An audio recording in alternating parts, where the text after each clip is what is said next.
नाशिक शहरातील नागरिकांना पाणी सोडायला शेतकऱ्यांनी विरोध केलाय आणि विरोधानंतरही कापशी धरणातून गंगापूर धरणामध्ये पाणी सोडलं गेलंय। स्थानिक नागरिकांचा विरोध असूनही पाण्याचा विसर्ग सुरू केला गेलाय। कापशी धरण परिसरामधील नागरिक त्यामुळे आक्रमक झालेत आणि या सगळ्या संदर्भात आणखी तपशील देत आहेत आमचे प्रतिनिधी किरण ताजणे। काश्यपी धरणातनं गंगापूर धरणात पाणी सोडण्यात यावं यासाठीची प्रक्रिया जलसंपदा विभागाने राबवलेली आहे। स्थानिक नागरिकांनी मात्र याला विरोध दर्शवलेला असताना देखील पाणी सोडण्यात आलेलं आहे। काय नेमकं तुमचा आक्षेप आहे? आमचं या ठिकाणी स्थानिक जे शेतकरी आहे, आमचे जे बाधित झालेले 4 गावचे शेतकरी आहे, यांच्या पाण्याचा प्रश्न खूप मोठा आहे आणि त्यांच्या स्थानिकांसाठी पाणी राहिलं पाहिजे ही आमची प्रमुख मागणी आहे। त्यानंतर जे काही करार झालेला आहे महापालिका आणि शेतकऱ्यांमध्ये, परंतु तो करारच पूर्ण झालेला नाही वास्तविक। आणि जे काही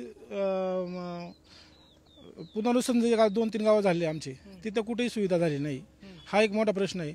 नोकरीचा प्रश्न आहे, 60 मुलांना कामाला घेतलेलं आहे। बाकी जवळजवळ 300-400 शेतकऱ्यांकडे आज दाखले धरणग्रस्त दाखले, त्यांच्या मुलांचा विचार व्हायला पाहिजे, ते मुलं कामाला घेतले पाहिजे।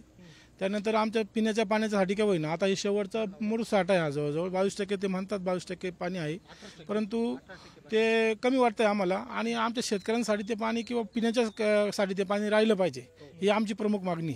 या परिसरामध्ये 4 ते 5 गावं या धरणावरती अवलंबून आहे आणि आता तुम्ही बघितलं असेल कमीत कमी 17 ते 28% पाणी आहे। त्याच्यामध्ये आता यांनी सोडल्यानंतर आता यांनी 24 पासून तर 6 पर्यंत 6 जुलैपर्यंत पाणी सोडणार। या 10 दिवसामध्ये पाणी राहतच नाही काही।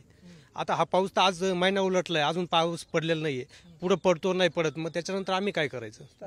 स्थानिकांनी काय करायचं? एवढे 4 गाव आहे, 4 गावांची लोकसंख्या कमीत कमी 10 ते 12,000 लोकसंख्या आहे आणि सगळं उदरनिर्वाह याच्यावरतीच, आमचे क्षेत्र गेलेले याच्यामध्ये, त्याच्यामुळे आम्ही पाणी उचलतो। येत्या काळामध्ये या स्थानिकांचा आणि प्रशासनासोबतचा नवा वाद उफळून येण्याची शक्यता या ठिकाणी वर्तवली जाते। व्हिडिओ जर्नलिस्ट जयेश साबळेसह किरण ताजणे, पुढारी न्यूज, नाशिक।